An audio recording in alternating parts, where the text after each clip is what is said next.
बगुला भगत। एक वन प्रदेश में एक बहुत बड़ा तालाब था। हर प्रकार के जीव के लिए उसमें भोजन सामग्री होने के कारण वहाँ नाना प्रकार के जीव, पक्षी, मछलियाँ, कछुआ और ककड़े आदि वास करते थे। पास में ही बगुला रहता था, जिसे परिश्रम करना बिल्कुल अच्छा नहीं लगता था। उसकी आंखें भी कुछ कमज़ोर थीं। मछलियाँ पकड़ने के लिए तो मेहनत करनी पड़ती थी, जो उसे खोलती थी। इसीलिए आलस के मारे वो प्राय भूखा ही रहता। एक टांग पर खड़ा यही सोचता रहता कि क्या उपाय किया जाए कि बिना हाथ पैर हिलाए रोज भोजन मिले। एक दिन उसे एक उपाय सूझा तो वो उसे आजमाने बैठ गया।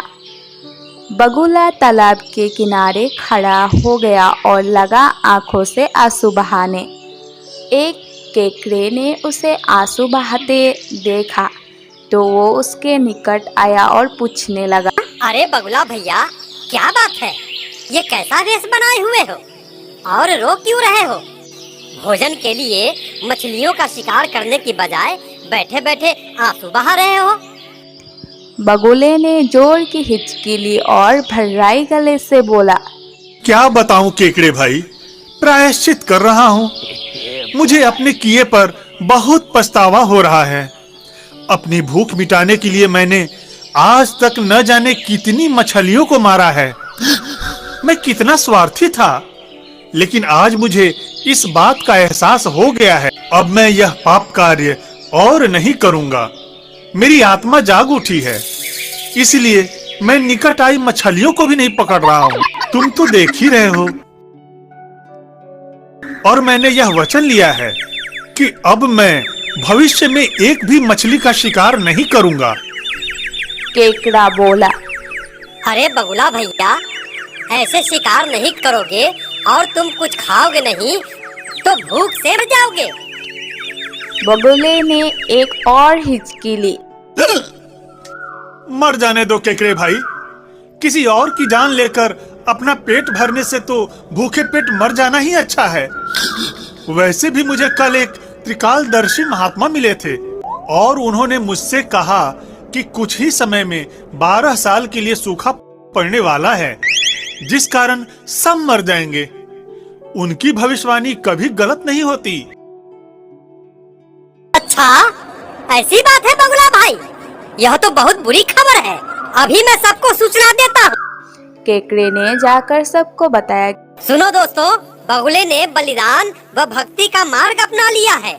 उन्होंने बताया है कि जल्द ही सूखा पड़ने वाला है। इनमें से एक जीव बोल उठा, बगुला तो बहुत उपकारी जीव प्रतीक हो रहा है, जो हमारे लिए इतना चिंता कर रहा है। क्यों न इस विपत्ति का समाधान उसी से पूछे। चलो हम बगुले के पास चलते हैं। इस तालाब के सारे जीव, मछलियाँ, कछुए, केकड़े, बत्तखे और सारस आदि 2 से 2 देव बगुले के पास आए और बोले, भगत मामा, अब तुम ही हमें कोई बचाव का रास्ता बताओ। अपनी अकल लड़ाओ, तुम तो महाज्ञानी बन ही गए हो। अब बगुले ने थोड़ा नाटक शुरू किया। बगुले ने कुछ सोचकर बताया कि वहाँ से कुछ कोस दूर एक जलाशय है, जिसमें पहाड़ी झरना बहकर गिरता है। वो कभी नहीं सूखता। यदि जलाशय के सब जीव वहाँ चले जाए तो बचाव हो सकता है। अब समस्या यह था कि वहाँ तक जाए तो कैसे जाए। बगुले भगत ने यह समस्या भी सुलझा दी। उसका भी उपाय है मेरे पास, यदि तुम्हें स्वीकार हो तो। क्योंकि हाँ, बताओ भगत भैया। अगर तुम्हें मुझ पर भरोसा है तो मैं तुम सबको एक एक करके अपनी पीठ पर बैठाकर दूसरे सरोवर में पहुंचा दूंगा। क्योंकि अब मेरा सारा शेष जीवन दूसरों की सेवा करने में ही तो गुजरेगा। सभी जीवों ने गदगद होकर बोले, भगत जी की जय, बगुला भगत की जय, बगुला भगत की जय। अब बगुला भगत के पो बाहर हो गया। वो हर रोज एक जीव को अपनी पीठ पर बैठा कर ले जाता और कुछ दूर ले जाकर एक चट्टान के पास जाकर उस पर पटक पटक कर मार डालता और खा जाता। कभी मूड हुआ तो भगत जी 2 फेरे भी लगाते और 2 जीवों को चट कर जाते। तालाब में जानवरों की संख्या घटने लगी।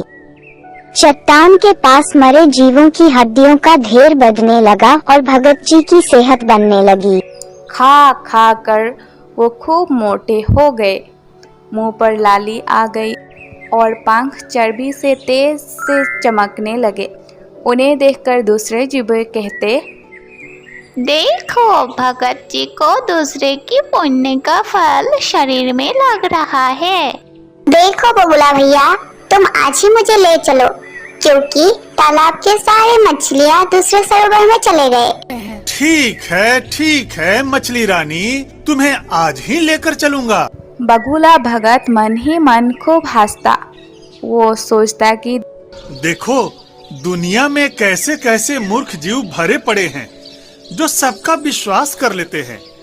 ये आसानी से मेरी बातों में आ गए। ऐसे मूर्खों की दुनिया में थोड़ी चालाकी से काम लिया जाए तो मजे ही मजे हैं।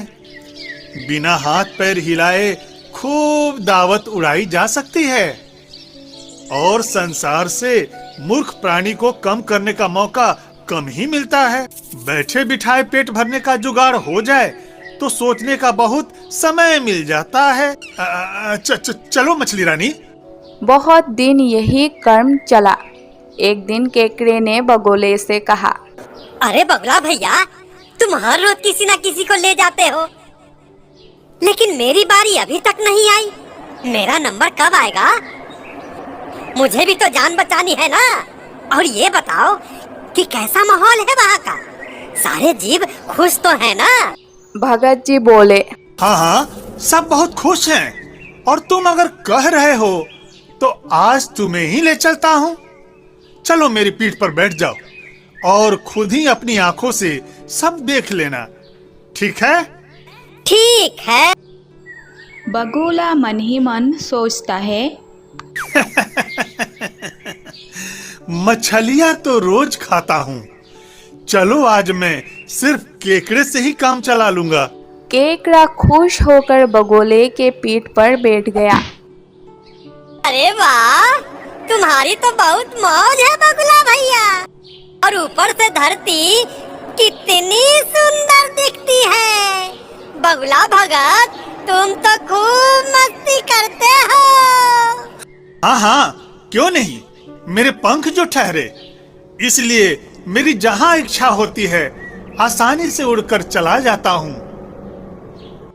मैं भी तुम्हारी तरह उड़ना चाहता हूँ, लेकिन इस बात का मुझे बहुत ही दुख है कि मेरे तो पंख ही नहीं है। जब वो चट्टान के निकट पहुंचा तो वहाँ हड्डियों का पहाड़ देखकर केकड़े का माथा ठनका।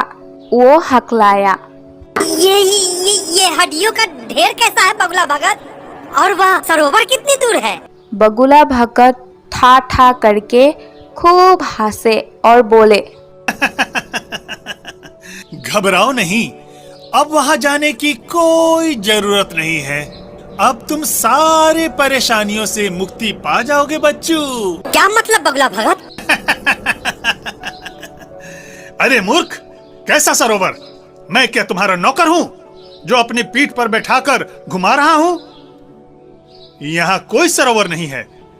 मैंने तो अपने भोजन का उपाय सोचा था। मैं एक एक को यहाँ लाकर खा जाता हूँ। और अब तू भी मरने के लिए तैयार हो जा। इन सभी हड्डियों में अब तुम्हारी हड्डियां भी शामिल होने वाली है। अरे तुम पर हमने इतना भरोसा किया और तुमने ऐसा धोखा दिया। तो क्या करता मूर्ख, भूखा मर जाता। अब तू भी मरने के लिए तैयार हो जाओ। केकड़ा सारी बात समझ गया। वो सिहर उठा, परंतु उसने हिम्मत न हारी और तुरंत अपनी जंबूर जैसे पंजे को आगे बढ़ाकर उसने दुष्ट बगुले की गर्दन दबा दी और तब तक दबाए रखी जब तक उसके प्राण पखेरु ना उड़ गए। फिर केकड़ा बगुले भगत का कटा सिर लेकर तालाब पर लौटा और सारे जीवों को सच्चाई बता दी कि कैसे दुष्ट बगुला भगत उन्हें धोखा देता रहा। तो मेरी प्यारी प्यारी फ्रेंड, इस कहानी से हमें यही शिक्षा मिलता है, दूसरों की बातों पर आंखें मूंद कर विश्वास नहीं करना चाहिए। मुसीबत में धीरज व बुद्धिमानी से कर्ज करना चाहिए। अगर आप मेरे चैनल में न्यू विजिट कर रहे, प्लीज़ चैनल को सब्सक्राइब कर देना और एक लाइक करना और कमेंट करके ज़रूर बताना वीडियो कैसे लगे।